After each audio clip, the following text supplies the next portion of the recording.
Hello students, कैसे हैं आप। मैं हूं विष्णु सर और स्वागत है आपका अपने प्यारे से YouTube channel the Krishna classes YouTube channel में। और हमारी क्लास संभव बीज 33वीं क्लास है आज। उसमें हम बात करने वाले हैं न्यूटन्स थर्ड लॉ की। ठीक है, फर्स्ट लॉ हमने पढ़ा, सेकेंड लॉ हमने पढ़ा, मोमेंटम पढ़ा, इम्पल्स पढ़ा और कंजर्वेशन ऑफ लीनियर मोमेंटम पढ़ा। साथ ही साथ में कुछ स्पेशल कॉन्सेप्ट वाले सवाल भी पढ़े अपन ने। ठीक है, अब आज की क्लास थर्ड लॉ पर बेस्ड रहेगी।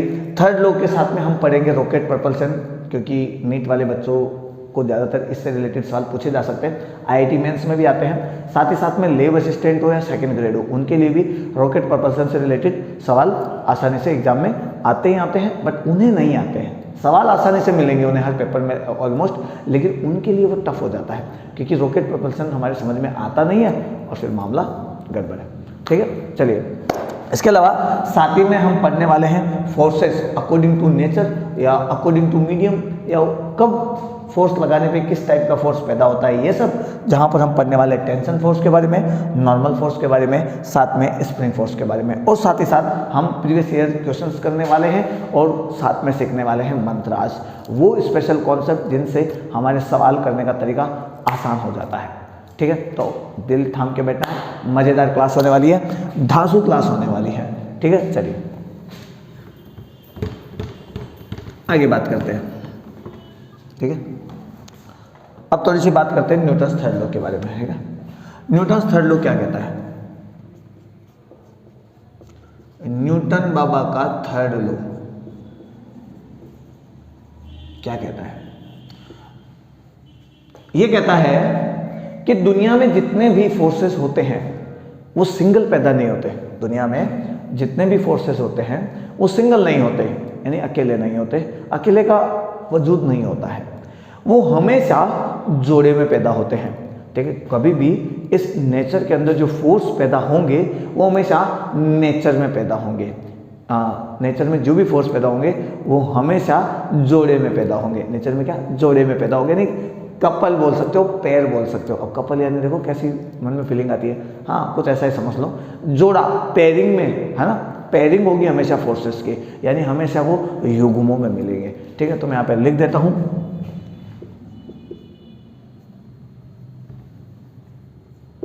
ऑल फोर्सेस आर प्रेजेंट और ऑकर्स इन पेयर। ठीक है, सभी बल प्रकृति में जोड़े में उपस्थित होते हैं, युग्मों में उपस्थित होते हैं, या कह दो कि सभी बल जोड़े में पैदा होते हैं। यानी एक फोर्स एक्शन फोर्स होगा तो एक उसका रिएक्शन फोर्स भी होगा। एक एक्शन फोर्स होगा तो एक रिएक्शन फोर्स भी होगा। बट दोनों की वैल्यू सेम होगी, लेकिन उन दोनों के डायरेक्शन अपोजिट होंगे। यानी force action, force reaction minus, दोनों मैग्नीट्यूड दोनों के सेम होंगे, बट एक्शन रिएक्शन जो फोर्स होंगे वो एक दूसरे के अपोजिट लगेंगे, अपोजिट डायरेक्शन में लगेंगे। ठीक है, तो दो बातें यहां से कहते हैं, कहा जाता है न्यूटन्स थर्ड लॉ में कि सभी फोर्सेस पेयर में मिलेंगे आपको, यानी आप एक्शन फोर्स लगाओगे तो अपोजिट में आपके रिएक्शन फोर्स भी लगेगा। ऐसा नहीं कि आपने एक फोर्स अप्लाई कर दिया तो दूसरा फोर्स आया ही नहीं, आएगा। जिस भी ऑब्जेक्ट के ऊपर आप फोर्स लगाते हैं, ऑब्जेक्ट भी सामने से उतना ही फोर्स और उसी टाइप का फोर्स लगाता है। इस बात पे गौर करना, उतना ही फोर्स लगाता है और उसी टाइप का फोर्स लगाता है। इसे बोलते हैं एक्शन रिएक्शन फोर्सेस। ठीक है, और इस पेयर को बोलेंगे एक्शन रिएक्शन फोर्स का पेयर। तो हमेशा नेचर में जब भी एक फोर्स पैदा होता है तो उसके साथ उसका अपोजिट डायरेक्शन में दूसरा फोर्स भी आता है, और हमेशा दोनों साथ रहते हैं, जोड़े में रहते हैं, जिन्हें हम क्रिया प्रतिक्रिया बल कहते हैं। आगे मेरी बात समझ? चलिए, पहली चीज़ तो ये है। दूसरी चीज़, इन दोनों की वैल्यू सेम होती है, बट इन दोनों के डायरेक्शन एक दूसरे के अपोजिट होते हैं। समझ में आया? ठीक है। तीसरी बात, इनके नेचर भी सेम होते हैं, सेम नेचर के होते हैं, सेम नेचर। अब आप कहेंगे सर सेम नेचर का क्या मतलब है? यानी उनकी प्रकृति समान होती है। आप कहेंगे सर प्रकृति से क्या मतलब है? प्रकृति से मतलब है यदि आपने इलेक्ट्रिक फोर्स अप्लाई किया है तो इलेक्ट्रिक फोर्स ही आएगा। आप ग्रेविटेशनल फोर्स लगा रहे हैं तो आपको अपोजिट में ग्रेविटेशनल फोर्स ही मिलेगा, रिएक्शन फोर्स भी ग्रेविटेशन टाइप का ही होगा। यदि आप नॉर्मल फोर्स अप्लाई कर रहे हैं, नॉर्मल फोर्स की बात करेंगे, एक्शन फोर्स यदि नॉर्मल फोर्स है तो रिएक्शन फोर्स भी नॉर्मल फोर्स होगा। यदि टेंशन फोर्स यदि आप बात करेंगे तो उसका जो रिएक्शन फोर्स होगा वो भी टेंशन फोर्स ही होगा, इस टाइप से। यदि स्प्रिंग फोर्स की बात करेंगे तो स्प्रिंग की बात चलेगी। क्लियर है? चलिए अब आप कहेंगे सर इसे थोड़ा सा समझाइए, ठीक है, कहिए कि मन में भी आ नहीं रहा है सर मैं कहना क्या चाहता हूँ। ठीक है, चलिए मैं इसको एक छोटे से कल की जो क्लास होती मैंने प्रीवियस क्लास में भी इसे ढंग से समझाया था, एक बार और हम बात कर लेते हैं कि देखो ये मेरे पास एक टेबल है, ये मेरे पास एक टेबल है, ठीक है, इसके ऊपर मैंने रख दिया ये डब्बा, इस टेबल के ऊपर मैंने रख दिया ये डब्बा। ध्यान से देखना, ये डब्बा के ऊपर फोर्स लग रहा है mg और इधर से ये टेबल इसके ऊपर लगा रही है नॉर्मल फोर्स। ठीक है, अभी नॉर्मल फोर्स मैंने पढ़ाया नहीं बट मैं भी ले लेता हूँ। ठीक है, नॉर्मल फोर्स लग रहा है तो क्या ये एक्शन रिएक्शन फोर्स है? हम कहते हैं कि भाई n बराबर होता है mg, हम कहते हैं कि n बराबर होता है mg, in balance condition n बराबर होता है mg। तो क्या ये एक्शन रिएक्शन फोर्स है? क्या ये क्रिया प्रतिक्रिया बल है? अब अधिकतर बच्चे यही सोच के चलते हैं हाँ ये क्रिया प्रतिक्रिया बल हो सकते हैं, तभी तो एक दूसरे के अपोजिट लग रहे, बराबर लग रहे, सर ने यही बताया था, यही तो बात हुई। लेकिन हम ये तीसरी बात भूल जाते हैं जिसका जिक्र बहुत कम जगह होता है कि एक्शन फोर्स जिस नेचर का होता है रिएक्शन फोर्स भी उसी नेचर का होता है। तो ध्यान से देखना, ये नॉर्मल फोर्स है जो कि किसी भी सरफेस के परपेंडिकुलर लगता है, यानी किसी भी पृष्ठ के लंबवत लगता है। ठीक है, तो ये पृष्ठ है कॉन्टेक्ट एरिया, ये दोनों को टच करने वाला पृष्ठ है, इसके लंबवत लग रहा है देखो। और mg ग्रेविटेशनल फोर्स है, गुरुत्वीय बल है जो धरती माता लगाती है।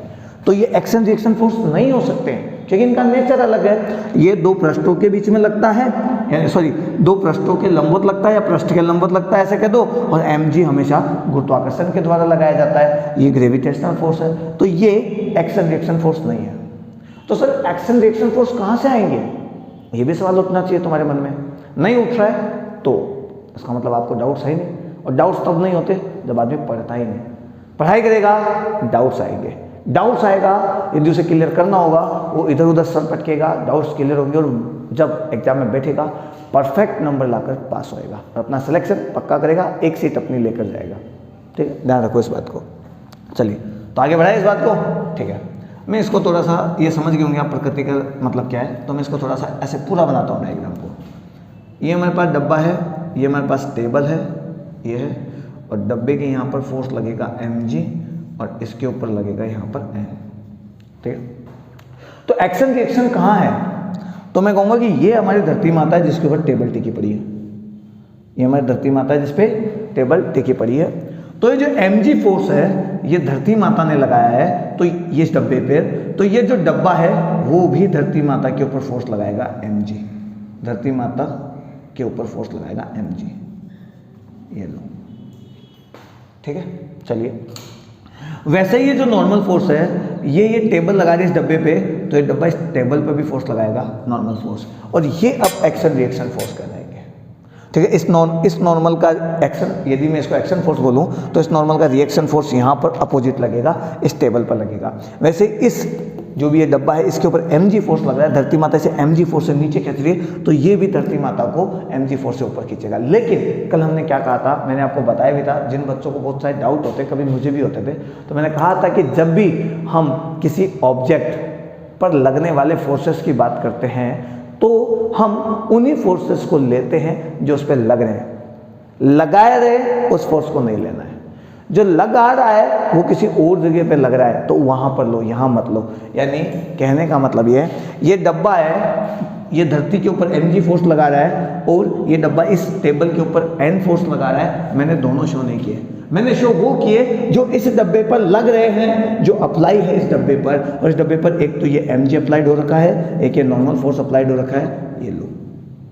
हम यहां से इसकी इक्विलिब्रियम पोजीशन के लिए इक्वेशन बनाते हैं, इस कंडीशन में इक्विलिब्रियम पोजीशन ढूंढते हैं, बैलेंस करते हैं, ये सब करते हैं हम। लेकिन हम जब बैलेंस करते हैं, इक्विलिब्रियम की पोजीशन के बारे में बात करते हैं, तो इन ये जो लगा रहा है उन फोर्सेस की बात नहीं होती, तो वहाँ पर एक्शन रिएक्शन फोर्स हमारे दिमाग से निकल जाता है, तो निकलने नहीं देना है। नॉर्मल अलग टाइप का फोर्स है, mg अलग टाइप का फोर्स है, बट इन बैलेंस कंडीशन, इस डब्बे की बैलेंस कंडीशन में एन फोर्स ने इस mg फोर्स को हैंडल कर रखा है, होल्ड कर रखा है, बैलेंस बना रखा है। ये है इसकी कहानी, ठीक है। और एक बात मैं और बता देता हूँ जो बहुत सारे लोगों को कंफ्यूज करती है, जिंदगी भर नॉर्मल mg के बराबर हो ये भी जरूरी नहीं है, जिंदगी भर नॉर्मल के बराबर हो ये भी जरूरी नहीं है, ये भी जरूरी नहीं है। नॉर्मल mg से कम हो सकता है, mg से कम हो सकता है भाई, और ज़्यादा भी हो सकता है, कुछ भी हो सकता है भाई। आप कहेंगे सर ज़्यादा कैसे हो सकता है, कम कैसे हो सकता है, यानी ज़रूरी नहीं है कि बराबर हो, मैं ये कहना चाह रहा हूँ बराबर ज़रूरी नहीं है, ज़्यादा भी हो सकता है, कम भी हो सकता है, वो डिपेंड करता है इसके ऊपर कितने फोर्स लग रहे हैं और नॉर्मल किन किन फोर्सेस को बैलेंस कर रहा है। फिलहाल ये नॉर्मल फोर्स अपोजिट डायरेक्शन में, यानी अपवर्ड डायरेक्शन में है और mg नीचे की ओर है, तो mg के अपोजिट डायरेक्शन में n है, तो ये बैलेंस कंडीशन में mg को बैलेंस कर रहा है। लेकिन हो सकता है यहाँ पे एक छोटा एम और डाल दूँ मैं और नीचे एक mg और लग जाए और नॉर्मल अभी भी है, तो ये नॉर्मल इस mg को इस mg को दोनों को बैलेंस करेगा और तब मैं लिखूंगा mg प्लस mg। अब ये तो 2mg हो गया, तो क्या नॉर्मल mg के बराबर आया? नहीं आया, आएगा भी नहीं। हमेशा ध्यान रखो, जरूरी नहीं है आए, कम भी हो सकता है, ज़्यादा भी हो सकता है, बराबर भी हो सकता है, according to your questions, according to your situations, ठीक है। चलिए समझ में आया एक्शन रिएक्शन फोर्सेस के बारे में, ये बातें जानना आपको बहुत ज़रूरी है, ठीक है। चलिए थोड़ा आगे चलते हैं भैया, काम की बातें जो बहुत काम की है। एक्शन रिएक्शन फोर्स से रिलेटेड जब हमें कोई सवाल पूछे जाते हैं, तो जैसे बंदूक से गोली निकली, खूब सारी गोलियां निकल रही है, तो वो बंदूक के ऊपर कितना फोर्स लगा रही है। किसी तोप से खूब सारे गोले निकल रहे हैं, तो वो बंदूक तोप के ऊपर कितना फोर्स लगा रहे हैं। इस टाइप के सवाल पूछे जाते हैं। ये सवाल मैंने प्रीवियस क्लास में आपको पढ़ाए थे, ठीक है। यदि आपने वहाँ पे नहीं पढ़े हैं तो पहले प्रीवियस क्लास जाकर ज्वाइन करिए, ठीक है। Step by step class join करिए, क्रैश कोर्स है, मैं यहाँ पे किसी भी कॉन्सेप्ट को काट नहीं रहा हूँ, ठीक है। मैं हर कॉन्सेप्ट को लेकर चल रहा हूँ, एक दो अच्छे सवाल भी लेकर चलता हूँ। वो अलग बात है कि मेरे पास ज़्यादा क्वेश्चंस होते नहीं है, उसका रीज़न यही है क्योंकि मेरे पास स्मार्ट बोर्ड नहीं है। सारे कॉन्सेप्ट और सारे क्वेश्चन यदि मैं उठा के लेके चलूँगा तो बहुत टाइम लगेगा। स्मार्ट बोर्ड होता, सवाल आते हैं फटाफट लिखते, दो फटाफट सॉल्व करते और आगे बढ़ते, ऐसे हो जाता। लेकिन यहाँ पर ऐसा नहीं हो पाता है। यहाँ पर पहले सवाल लिखना पड़ता है, फिर मिटाओ, फिर समझाओ, फिर 2-4 सवाल याद रखो और 2-5 सवाल करते करते 20 से 25 मिनट की क्लास हो जाती है। फिर कॉन्सेप्ट पर पूरा फोकस करो, क्योंकि कॉन्सेप्ट मायने रखता है। एक बार कॉन्सेप्ट समझ में आ गया ना, सवाल आप चुटकियों में खुद निकाल लेंगे यदि आप पढ़ने वाले हो तो। यदि कॉन्सेप्ट समझ में नहीं आया, मैं केवल सवाल कराते रहूँगा, भाई इस टाइप का सवाल ऐसा होता है, इस टाइप का सवाल ऐसा होता है, आप रट के जाएंगे।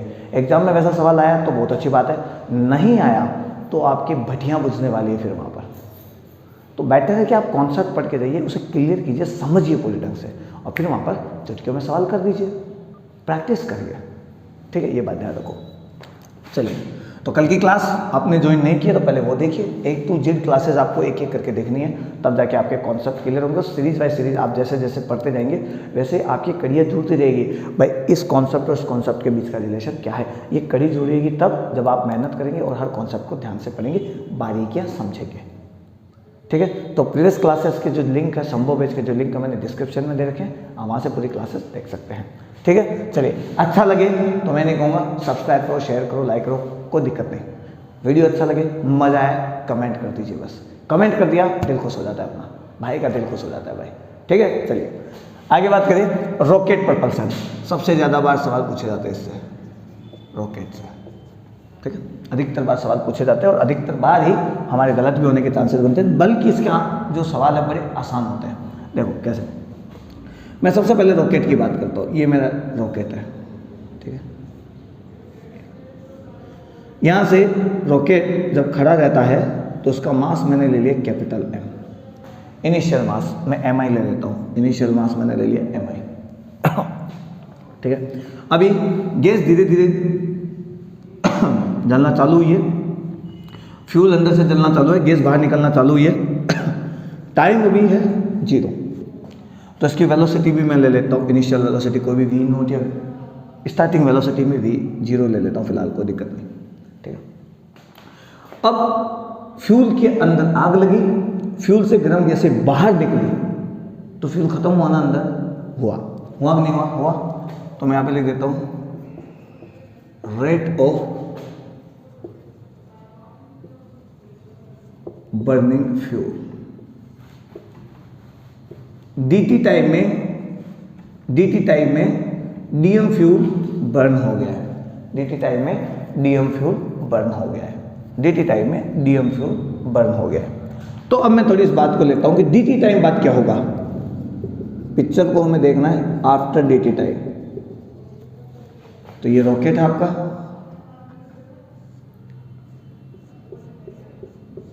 इसकी इनिशियल वेलोसिटी में v0 लिख देता हूँ। फ्यूल जैसे जलने लगा, कुछ समय बाद की बात करें, dt टाइम बाद क्या हुआ, dt टाइम बाद इसकी वेलोसिटी हो गई v, फाइनल वेलोसिटी।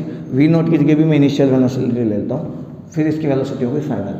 रॉकेट पूरा ऐसा उड़ने लगा, गैसेस बाहर निकली, रॉकेट हल्का होता गया क्योंकि रॉकेट के अंदर जो फ्यूल भरा हुआ था वो फ्यूल जला और गैस की गर्म गैसें बाहर निकलना चालू हो गई। तो उसका जो मास है वो कम हो गया, और मास कितना कम हुआ, m minus dm। dt time में dm मास जल गया है, इतना फ्यूल जल गया है, तो टोटल मास, इनिशियल मास था, मैं यहाँ पे लिख देता हूँ mi, क्योंकि इनिशियल मास को मैंने mi लिया है। कुछ देर बाद कुछ मास जल गया जो कि dm है। मास जलने के बाद आपके पास जो नया मास बचेगा, यानी कितना अब रह गया है, वो हो गया mi माइनस dm, और इसके पास तब वेलोसिटी आ गई v फाइनल। ठीक है, चलिए गैसेस यहाँ पे बाहर निकली, हम यहाँ से खड़े खड़े देख रहे हैं, धरती माता से ऐसे खड़े खड़े देख रहे हैं। तो रॉकेट के पास वेलोसिटी आ गई vf, और गैसेस के पास वेलोसिटी आ गई vg। रॉकेट के पास वेलोसिटी आ गई vf और गैसेस के पास वेलोसिटी आ गई vg। ठीक है, मैं से कहूँ कि इस रॉकेट के ऊपर एक आदमी को और बैठा रखा है, मैंने एक आदमी को और बैठा रखा है, तो हम उस आदमी को देख रहे हैं, वो vf वेलोसिटी से जाता हुआ दिख रहा है, वो हमें देख रहा है, वो हमें रुका हुआ समझेगा या खुद को रुका हुआ समझेगा, तो हम उसे vf वेलोसिटी से दूर होते हुए दिखाई देंगे। यदि वो ऊपर जा रहा है तो हम उसे नीचे की ओर होते हुए दिखाई देंगे। ठीक है, ये रिलेटिव वेलोसिटी की बात चल रही है, रिलेटिव मोशन की बात चल रही है। ठीक है, लेकिन इसी आदमी को ये जो vg है, ये जो गैसेस है, वो किस स्पीड से दिखाई देगी, तो उसे हम बोलेंगे u, बोल देता हूँ मैं u, और u is the relative velocity of gas, है ना, relative velocity of gas, burning gas बोलो या एग्जॉस्ट गैस बोलो, एग्जॉस्ट यानी जो बाहर निकल रही है जलकर, with respect to rocket. Rocket में रॉकेट है, ऐसा कुछ, ठीक है। ये u है तो ये हो जाएगा रिलेटिव वेलोसिटी है, तो हम लिखेंगे velocity of gases minus velocity of rocket, और मैं यहाँ पे वेक्टर फॉर्म में लिख देता हूँ, तो ये लो। ठीक है, इस आदमी को ये गैसेस किस स्पीड से बाहर निकलती हुई दिखाई देगी। अब यहाँ पर देखो सबसे मेन चीज, rocket based on third law of motion, third law of motion पे डिपेंड करता है, थर्ड लॉ ऑफ मोशन पर बेस्ड होता है, डिपेंड क्या, बेस्ड होता है। अब वो आप कहोगे सर वो कैसे, देखो जब रॉकेट इन गैसों को बहुत तेजी से पीछे की ओर फेंकता है, फोर्स लगाकर पीछे की ओर फेंकता है, तो मैं यहां से लिखूंगा force on gas, force on gas, force on gas पूरा लिख देता हूं, फोर्स ऑन गैस। फोर्स जब गैसों पे लगेगा तो गैस नीचे की ओर आएगी निकल कर बाहर तेजी से। हाई प्रेशर गैसेस होती है, हाई टेम्परेचर गैसेस होती है, तो तेज प्रेशर के साथ, तेज फोर्स के साथ नीचे की ओर गिर आएगी। जब ये नीचे की ओर निकलती है, ये रॉकेट के नीचे की ओर निकलती है, तो ये निकलते निकलते इस रॉकेट को धक्का भी देती है, उल्टा फोर्स लगाती है। तो जब इस पर उल्टा फोर्स लगता है तो ये रॉकेट ऊपर की ओर उठना चालू हो जाता है, उस फोर्स को बोलते हैं थ्रस्ट फोर्स। थ्रस्ट फोर्स, कौन सा फोर्स बोलते हैं, थ्रस्ट फोर्स। तो एफ थ्रस्ट बोल सकता हूँ, THRUST, थ्रस्ट, यानी वही समझ लो रॉकेट पे लगता है जो, ये यहाँ का मैटर है, हमेशा ध्यान रखो इस बात को। ठीक है, तो गैसेस जितना जलेगी, जितनी बाहर निकलेगी, जितने फोर्स से बाहर निकलेगी, रॉकेट उस पर फोर्स लगाएगा, उतना ही गैसेस इस रॉकेट पे फोर्स लगाएगी और ये ऊपर की ओर चलना चालू हो जाएगा, यानी यहाँ पर होगा एक्शन रिएक्शन फोर्स। ठीक है, इसलिए रॉकेट के नीचे से तेजी से गैसेस जलती रहती है, रॉकेट धीरे धीरे ऊपर उठता हुआ दिखाई दिखाई देता है। लेकिन एक बात और, जब अंदर फ्यूल जलता जा रहा है, गैसेस बाहर निकलते जा रही तो अंदर रॉकेट हल्का होता जाता है। और ये बात अपने को पता है कि जो आदमी जितना हल्का होता है वो आदमी उतना ही तेज एक्सेलरेट होता है, ठीक है। लाइटर जो होंगे वो ज़्यादा एक्सेलरेट होते हैं सेम फोर्स से, कम वाले जो होते हैं मतलब हेवियर जो होते हैं वो कम एक्सेलरेट होते हैं सेम फोर्स से। यानी एक छोटा है आपके पास कोई भी पत्थर, एक बड़ा पत्थर है, सेम फोर्स लगाओगे, छोटा पत्थर ज़्यादा एक्सेलरेट होगा, बड़ा पत्थर कम एक्सेलरेट होगा, ठीक है। इसका त्वरण ज़्यादा होगा, इसका त्वरण कम होगा, चाहे दोनों के ऊपर फोर्स सेम अप्लाई करो। तो जो रॉकेट हल्के होते हैं वो तेज़ी से धीरे धीरे उड़ना चालू हो जाते हैं, मतलब तेज स्पीड बनाना चालू हो जाते हैं। तो आपने देखा होगा जब रॉकेट उड़ते हैं तो धीरे धीरे तेज करके रवाना हो जाते हैं। आगे मेरी बात समझे, ठीक है। लेकिन हमारे यहाँ पे जो काम है वो उसकी बात करते हैं। सबसे पहली बात रिलेटिव वेलोसिटी की, तो ये गैस की वेलोसिटी हमें दिख रही है, ये रॉकेट की वेलोसिटी हमें दिख रही है, लेकिन रॉकेट पर बैठे आदमी को u दिख रहा है, यानी Vg minus Vr, relative velocity of gases with respect to rocket.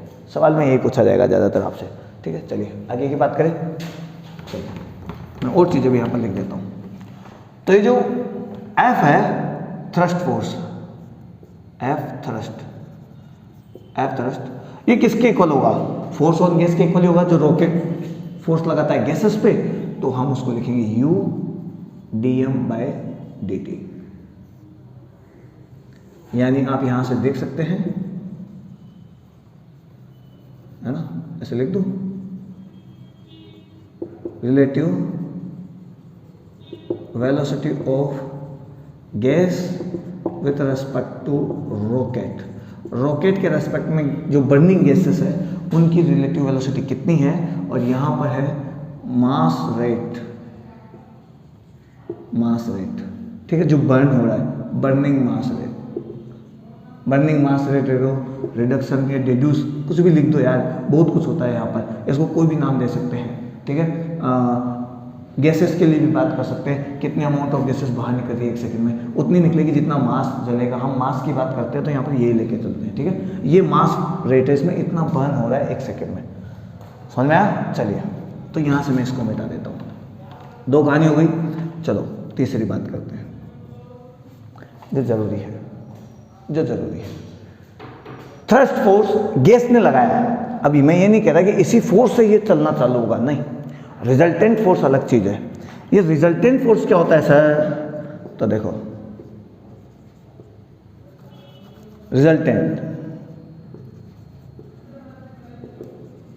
Resultant force, परिणामी बल। सर ये भी बताओ, तो देखो आप ध्यान से देखना, ये आपके पास एक रॉकेट है, ये मैं ऐसे बना देता हूँ, ठीक है। रॉकेट ने गैस पे लगाया, गैस ने रॉकेट पे लगाया की बात है। तो गैस ने रॉकेट के ऊपर लगाया थ्रस्ट फोर्स, मैं इसको Ft लिख दूँ, Ft थ्रस्ट फोर्स। रॉकेट का खुद का मास mg है किसी टाइम पर, एक पर्टिकुलर टाइम पे हमने देखा है, ठीक है। अब इसका एक्सेलरेशन भी निकालना है, तो इसके ऊपर टोटल फोर्स कितना लगा, ये एक्सेलरेट हो रखा है ए एक्सेलरेशन से, तो कितना फोर्स लगा, तो टोटल फोर्स जो लगेगा इसके ऊपर वो लगेगा F equals to Ft minus mg। Ft में से mg को घटा दो, बचा हुआ जो फोर्स है वही फोर्स इस रॉकेट को ऊपर लेकर जाएगा। बचा हुआ फोर्स ही Ft में से mg को माइनस करने के बाद जो फोर्स बच गया है वही बचा हुआ फोर्स एक्सेलरेट करेगा इसे, ठीक है। तो हम इसे लिखेंगे ma, जो बचा हुआ फोर्स है ma, ये लिखूंगा ना, ये ma वाला जो फोर्स है वही एक्सेलरेट करेगा। Ft को हम लिख सकते हैं u dm/dt माइनस mg। ये लीजिए भाई, यहाँ पर बात आ गई है। मैं कहूँ कि भाई साहब जिससे ये एक्सेलरेट हो रहा है, देखो हम यहाँ पर ma लिख के आगे कहानी चालू करते हैं वैसे तो, ठीक है। बाकी तो जो मास है जो बच गया है वही मास एक्सेलरेट होगा। तो हम यहाँ पर ma के अंदर वो मास लिखेंगे जो बच गया है, और बचा हुआ मास m में से माइनस करना पड़ेगा हमें dm। अब कैसे, देखो मैं इस कॉन्सेप्ट को एक बार ढंग से बता देता हूँ।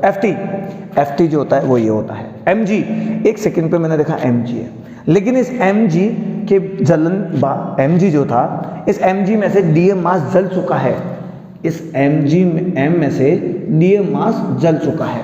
ठीक है। डीएम मास जो जला है उससे एफटी मिला है, मतलब वो गैसेस बाहर निकली उससे एफटी फोर्स आया। एम से हमें एमजी मिला है, ठीक है। तो टोटल मास अब बच कितना गया है वो एक्सेलरेट होएगा, और वो टोटल मास यहाँ पर है एम माइनस डीएम। तो बचा हुआ मास यहाँ से एक्सेलरेट होने वाला है। आपको टाइम दिया हुआ है, टाइम ले लीजिए, कोई दिक्कत नहीं है, ठीक है। वरना मैंने 1 सेकंड के हिसाब से लिया है, dt टाइम के हिसाब से लिया है, तो आप ऐसे समझ लीजिए, ठीक है। बचा हुआ मास एक्सेलरेट होगा, तो यहाँ से आपको एक नई इक्वेशन मिलके बाहर आ रही है, और ये बन भी गई है। इसे समझना है आपको, बहुत अच्छे से समझना पड़ेगा, ठीक है। चलिए अब एक बात आगे और कर लेते हैं, मैं इसको मिटा देता हूँ, जगह कम बची है मेरे पास, बोर्ड पे जगह कम रहती है, क्या करें, ठीक है। तो ये इसके पास रिजल्टेंट फोर्स है भाई, ठीक है। थोड़ी आगे बात करें, कुछ देर बाद हमने देखा तो इसकी वेलोसिटी थी vf। ये vf कितनी है, velocity after dt time, dt लिखो, t टाइम लिखो, कुछ भी, थोड़ी देर बाद जो वेलोसिटी आएगी वो क्या होगी, वो होगी initial velocity plus relative velocity log e m initial mass divide by m। ये m जो है वो बचा हुआ मास आपके पास जो भी उस समय जो प्रेजेंट है। इनिशियल मास रॉकेट के उड़ने से पहले का मास या उड़ते समय मास, थोड़ी देर बाद का मास, ये है, ठीक है। पूरा रॉकेट खाली हो चुका है, तो उस कंडीशन में आपकी वेलोसिटी क्या होगी रॉकेट की, पूरा रॉकेट खाली हो चुका है, अब आपने स्पेस में छोड़ा है या खाली होने वाला है, जो भी बचा हुआ है उस कंडीशन में, कई बार यहाँ पे फॉर्मूले में आ जाता है log e mi upon mr। इस पर भी ध्यान दे लेना, ये मास ऑफ रॉकेट है, ठीक है। ये बाद का मास है, ये पहले का मास है, ये आपकी पहले की वेलोसिटी है, ये फाइनल वेलोसिटी जो आप चेक करना चाह रहे हैं। थोड़ी देर बाद मास कुछ बर्न हो गया है, कुछ फ्यूल जो है वो जल गया और उससे गर्म गैसें बाहर निकल गई है, रॉकेट हल्का हो गया है, रॉकेट की वेलोसिटी बढ़ गई है। अब वो बढ़ी हुई वेलोसिटी क्या होगी, तो वो इस तरह लिखनी पड़ेगी आपको, ठीक है। ये बात ध्यान रखना। तो मैंने आपको यहाँ पर अच्छे खासे फॉर्मूले यहाँ पर लिख दिए, अब बता दिए, थोड़ा सा ध्यान रखो। चलो एक सवाल करा देता हूँ फटाक से, ठीक है, आप याद रखोगे, आपको फॉर्मूला लगाने आ जाने चाहिए फिर, ठीक है। चलिए फॉर्मूले लगाने आ जाने चाहिए, ठीक है। चलिए एक सिंपली सवाल ले लेता हूँ मैं यहाँ पर। मेरे पास एक रॉकेट है, ये लो, ये रॉकेट है, ठीक है। उसका मास है 2000 किलो, 2000 किलो इसका खुद का मास है। Mass flow rate, sorry mass rate जो बर्न हो रही है, बर्निंग मास रेट है ना, मास फ्लो रेट क्या, क्योंकि आज मैं कुछ मास फ्लो रेट से रिलेटेड टॉपिक पढ़ा रहा था, तो वही याद आ रहा है, ठीक है। जो ज़्यादा पढ़ाते हैं ना सारे दिन, वही याद रहता है फिर, ठीक है। ये है 16 किलो पर सेकेंड, 16 किलो पर सेकेंड। आपको निकालना है थ्रस्ट फोर्स ft। ft आपको पता है u dm बाय dt होता है। u जो दे रखा है मैं ले लेता हूँ यहाँ पर 20 मीटर पर सेकेंड, अपने हिसाब से 20 मीटर पर सेकेंड। तो आप थ्रस्ट फोर्स आसानी से निकाल सकते हैं। 20 मीटर 16 किलो है, 16 लिख दो यहाँ पर, किलो को आप ग्राम में बदलना चाहते हो ऐसे लिख दो, वरना 20 किलोमीटर लिख देता हूँ। तो 20 × 16 डिवाइड बाय सेकेंड, सेकेंड की तो जरूरत ही नहीं है, dt तो है नहीं, 1 सेकेंड की बात ही चल रही है, और यहाँ पर आ जाएगा 320 न्यूटन। ये थ्रस्ट फोर्स लगेगा हमारा। सेकेंड, 1 सेकेंड की बात चल रही है तो कोई दिक्कत ही नहीं, 1 सेकेंड में इतना फोर्स लगेगा 320 न्यूटन।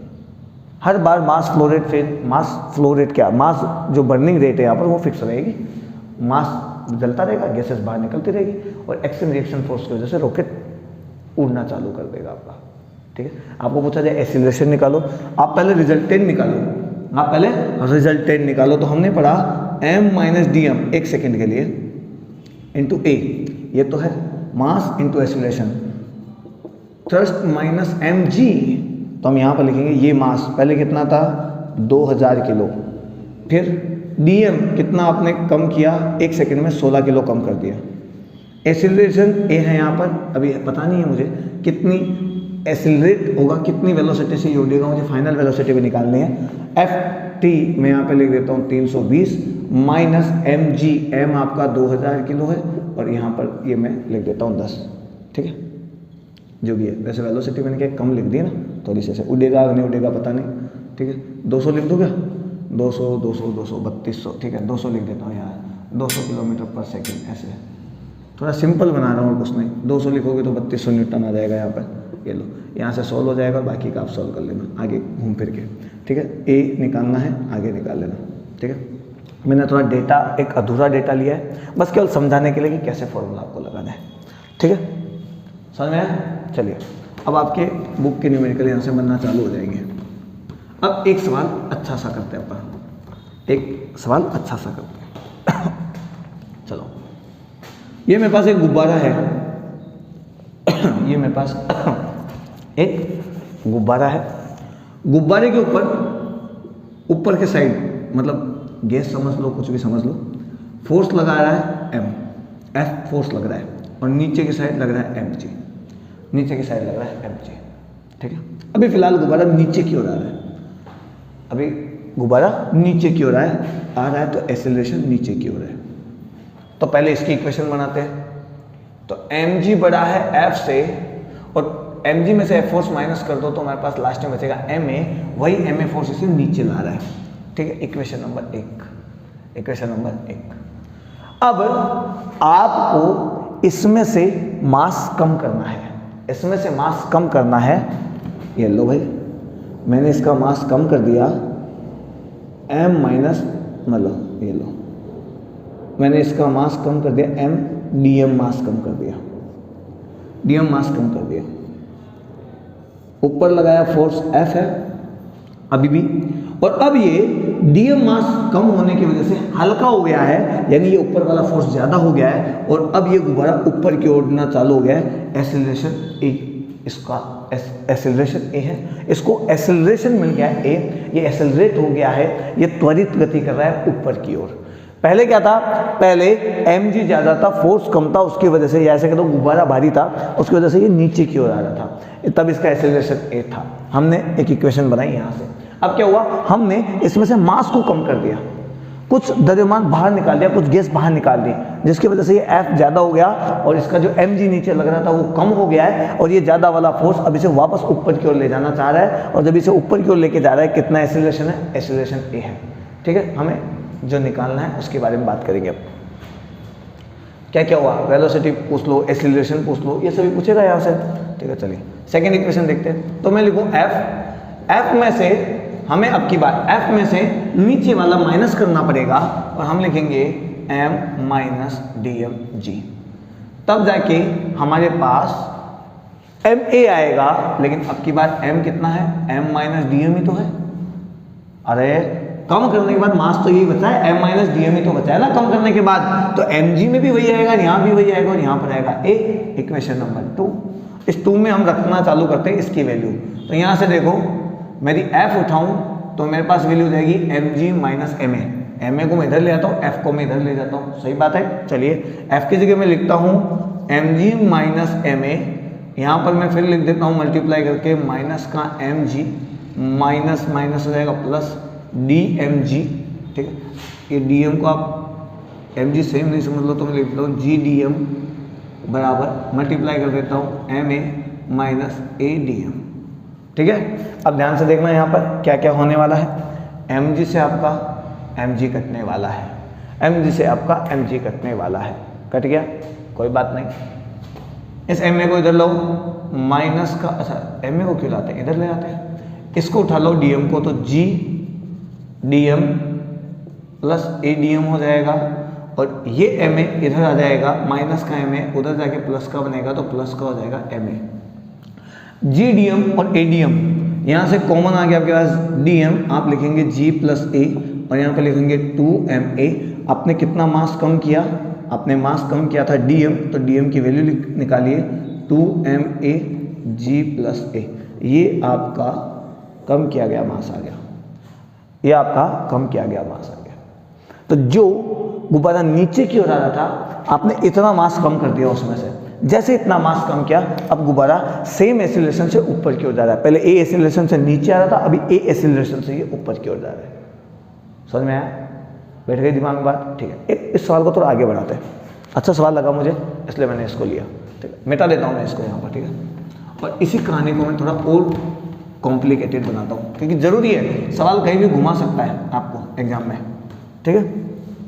देखो अब क्या हुआ, गुब्बारा, अब मैंने देखा, अब ये कंडीशन पूरी हो गई, उड़ रहा था। अब मैंने वापस बोला कि चलो m माइनस डी एम घटा घटू के मैंने इसका नाम दे दिया m, ठीक है, मैंने इसका नाम दे दिया फिर m और नीचे फोर्स लगा दिया mg। अब मैं कहूं कि गुब्बारा F फोर्स ऊपर लग रहा है, mg फोर्स नीचे लग रहा है, F फोर्स, ठीक है, थ्रस्ट फोर्स बोल दो या गैस की वजह से फोर्स बोल दो, कुछ भी कह सकते हो आप। ये फोर्स फिलहाल यहाँ पर लग रहा है, इसलिए मैंने ऐसे बता दिया कि इसके ऊपर एक फोर्स लग रहा है ऊपर की ओर। ये F फोर्स है, ये ऊपर लेकर जा रहा है, नहीं F फोर्स ज्यादा है mg से। कितना ज्यादा है? F माइनस mg, तब हमें मिलेगा ma। ठीक है, ये हो गई इक्वेशन नंबर 1। लेकिन मैं F की वैल्यू निकालूं तो मेरे पास आ जाएगा mg plus ma, equation number 1। मैं कहूं कि नहीं, मुझे गुब्बारे को और तेज स्पीड से ऊपर उठाना है, यानी इसका एक्सेलरेशन बढ़ाना है मुझे, तो क्या करूं? तो मैं क्या करूंगा, मैं इसमें से कुछ मास कम कर दूंगा। मैं अभी तो फिलहाल mg लेता हूं, मैं कुछ मास कम कर दूंगा, गैस का मास कम कर दूंगा। कितना मास कम करूंगा? dm मास कम करूंगा, तो मेरे पास मास हो जाएगा m माइनस dm g। ये मास मैंने कम इसलिए किया है क्योंकि मुझे एक्सेलरेशन a की बजाय 2a करना है। एक्सेलरेशन a की बजाय 2a करना है। पहले मैंने मास कम किया, उसकी वजह से ऊपर गया, मैंने समझ लिया भाई यही मेरा m है। लेकिन थोड़ी देर बाद देखा कि यार ये तो धीरे धीरे उड़ रहा है, मुझे तेज उड़ाना है, इसे और तेजी से एक्सेलरेट करना है। मैंने और मास कम कर दिया, इतना मास मुझे कम करना है कि ये a की बजाय 2a एक्सेलरेशन से एक्सेलरेट हो जाए, 2a एक्सेलरेशन इसके पास आ जाए, 2a त्वरण आ जाए इसके बाद, ताकि त्वरित गति करे। तो उस कंडीशन में अब देखो, अब इसका जो f है ये बड़ा होगा इससे, क्योंकि लास्ट में तो ये बचा हुआ है m minus dmg। Second case की बात करें ना, कम होने की बात, कम होने के बाद तो मास यही है, इक्वल्स टू, अगेन मैं ma लिखूंगा, तो a तो मैं लिख देता हूं, लेकिन एक्सेलरेशन a नहीं है, 2a है, तो मैं एक्सेलरेशन में लिखूंगा 2a, लेकिन मैं साथ में मास लिखूंगा ये, क्योंकि मेरे पास लास्ट में कम गैस का मास कम करने के बाद ये बचा हुआ है, तो मैं लिखूंगा m माइनस dm। और यहां पर हम बात करेंगे f माइनस, f की वैल्यू उठा के रख दूं, यहां से रख देता हूं, मैं लिख देता हूं mg प्लस ma माइनस, इधर मल्टीप्लाई करूंगा mg, इस f की जगह तो मैंने ये रख दिया, फिर मैंने यहाँ मल्टीप्लाई किया minus mg, minus minus plus g को लिख देता हूँ यहाँ पर g dm equals to 2am minus 2a dm। Bracket open कर लिए सारे, mg से देखो mg को उड़ा दिया मैंने। ठीक है, ये जो m है उसको मैं इधर ले जाता हूँ, इसको मैं इधर उठा लाता हूँ, तो मेरे पास ये बचा हुआ है g dm, उसको इधर लाऊंगा तो मेरे पास बचेगा प्लस का 2a dm, इसको उठा लाता हूँ भाई इधर, ये लो। ठीक है, यहाँ बचा हुआ है आपके पास 2am, इस ma को मैं इधर ले जाता हूँ तो माइनस के मेरे पास ma हो जाएगा, और ये देखो यहाँ पर dm को मैं कॉमन ले लेता हूँ तो मेरे पास बचेगा g प्लस 2a, और यहाँ पर आपके पास आ जाएगा ma। 2ma बोलो, 2am बोलो, एक ही बात है, ma लिख देता हूँ, तो यार आपको याद रहेगा, ma में से 2ma में से एक ma चला गया तो एक ma बचा, और मेरे पास कितना मास मैंने कम किया वो आ जाएगा ma divide g plus 2a, ये आपके पास दिया हो जाएगा। तो देखो हर बार मैंने कंडीशन बदल दी है, हर बार मैंने कंडीशन बदल दी है। पहले मैंने मास कम किया था तो मेरे पास यहाँ ऊपर 2 था, यहाँ a था केवल, लेकिन अब भी मैंने मास कम किया, लेकिन अब क्या एक्सेलरेशन डबल करने के लिए क्या है, पहले मैंने एक्सेलरेशन चेंज करने के लिए क्या था, डायरेक्शन वो नीचे की ओर था, मैंने वो अब ऊपर की ओर मुझे एक्सेलरेट करना था उसे। अब की बार एक्सेलरेशन ऊपर की ओर ही, लेकिन मुझे उसे डबल करना है। दोनों कंडीशन में फॉर्मूले अलग अलग, ठीक है, इस टाइप से काम होता है भाई, न्यूमेरिकल ऐसे बनेंगे। ये तुम्हारे वैसे एडवांस लेवल का थोड़ा सवाल कह सकते हैं, बट मैंने डिराइव करके इसलिए बता दिया ताकि आपको समझ में आ जाए, ढंग से समझ में आ जाए। ठीक है, चलिए भाई, तो ये था रॉकेट प्रोपल्शन से रिलेटेड सवाल। ठीक है, रॉकेट प्रोपल्शन से रिलेटेड सवाल था ये, किस तरीके से रॉकेट प्रोपल्शन वाले सवाल हमें करने होते हैं। रॉकेट प्रोपल्शन के बारे में आपको बताया, नेचर के बारे में आपको बताया, इसके बाद मैंने आपको एक सवाल करवा दिया, अच्छा सा शानदार सा सवाल था, कर लोगे आप आसानी से। अब नेक्स्ट क्लास में, आज हमने नहीं पढ़ा है, टेंशन फोर्स हमने नहीं लिया है, टेंशन फोर्स हम नेक्स्ट क्लास में लेंगे। नेक्स्ट क्लास में, क्योंकि टेंशन फोर्स में पढ़ाऊंगा ना तो थोड़ा थोड़ा ही करवा पाऊंगा। मैं चाहता हूं कि एक क्लास में टेंशन फोर्स से रिलेटेड सभी सवाल, जिसमें पुली भी आ गई, सब कुछ आ गया, फिर एक क्लास में नॉर्मल और स्प्रिंग फोर्सेस आ जाएंगे, और उसी क्लास में हम और भी मैथ कर लेंगे। मतलब 2 से 3 क्लास हमारी टेंशन, पुली और इसमें जाएगी। मैं आपको प्रीवियस ईयर के केवल क्वेश्चन कराऊंगा तो आपका दिमाग थोड़ा खिल जाएगा। मुझे सारे कॉन्सेप्ट वाले सवाल आपको करवाने पड़ेंगे, तो 1-2 क्लास उसमें लगेगी। उसके बाद एक क्लास जो मिलेगी आपको फ्रिक्शन की मिलेगी, टोटल फ्रिक्शन हम उसमें पढ़ने वाले हैं। ठीक है, तो थोड़ा क्लास में टाइम लग ही जाएगा, थोड़ा सा समझिए इस बात को, क्योंकि बड़ा चैप्टर है, इतना आसान और इतना छोटा चैप्टर नहीं है। लगभग 7-8 क्लास का चैप्टर है, बड़ा चैप्टर है, इम्पोर्टेंट चैप्टर है, क्योंकि यहाँ से सवाल बनते ही बनते हैं। इसलिए कह रहा हूँ। नेक्स्ट क्लास में हम पढ़ने वाले हैं टेंशन, ठीक है। आज की क्लास में अच्छा लगा, आपको समझ में आया किस टाइप से सवाल होते हैं, किस टाइप से हमें करना होता है। रॉकेट propulsion से रिलेटेड सवाल किस टाइप से है, बंदूक वाले सवाल और डिस्क वाले सवाल मैंने प्रीवियस क्लास में करवा दिए थे, तो आप पहले वहाँ देख लीजिएगा, क्योंकि मैंने वो एक कॉन्सेप्ट आया इम्पल्स का, तो मैंने वहाँ पे डाल दिया उन सवालों को, ठीक है। तो नेक्स्ट क्लास में मिलने वाले टेंशन, स्प्रिंग और नॉर्मल फोर्सेस के साथ में बड़ा ही इम्पोर्टेंट कॉन्सेप्ट वाला टॉपिक है, बड़ा ही इंपॉर्टेंट टॉपिक है, क्योंकि एग्जाम में हमेशा ऐसे रिलेटेड क्वेश्चन आपको मिलेंगे। प्रीवियस ईयर के क्वेश्चन मैं कल की क्लास में करवाने वाला हूं, तो उसके लिए भी क्लास के लिए तैयार रहे। आपको खुद पता लगेगा कि किस टाइप के कॉन्सेप्ट के सवाल किस जगह और किस तरह से पूछे जाते हैं, ठीक है। तो आज्ञा दीजिए, आज की क्लास इतनी ही, जब तक के लिए जय हिंद, जय भारत।